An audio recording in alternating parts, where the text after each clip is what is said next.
Okay, habari rafiki, ni mimi tena daktari wako Dr. Mayala. Leo nataka tuzungumze jinsi gani kisukari kinaweza kikaanza. Ndani ya mwili wa binadamu kuna organi inaitwa kongosho au kwa Kiingereza tunaita ni pancreas.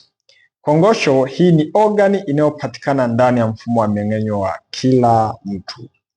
Organi hii ndani yake ina seli ndogo ndogo ambazo zinaitwa beta cells pamoja na alpha cells.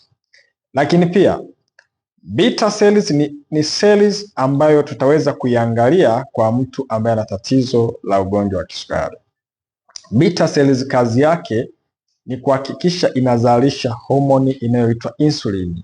Insulin ni homoni ambayo inazalishwa na beta cells kwa lengo la kuichukua sukari ambayo inakuwa imezalishwa na aidha na vyakula tunavyotumia na kuweza kuingiza kwenye cells ambazo zinahitaji ili ziweze kuweza kufanya kazi vizuri. Lakini pia homoni ya insulini ina uwezo wa kuzalishwa kwa kiwango ambacho kinahitajika au ikashindwa kabisa kuweza kuzalishwa kwa kiwango ambacho sio sahihi. Isipozalishwa kwa kiwango ambacho kinahitajika ndani ya mwili, ndipo kisukari kinaanza.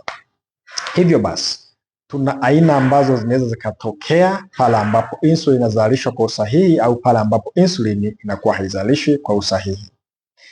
Aina ya kwanza tunakuja kupata insulin la deficiency. Insulin deficiency ni aina ya sukari inayotokea pale ambapo insulini inakuwa inazalishwa kwa kiwango kidogo sana au inakuwa haizalishwi kabisa ndani ya mwili, ndipo tunakuja kupata diabetes type 1.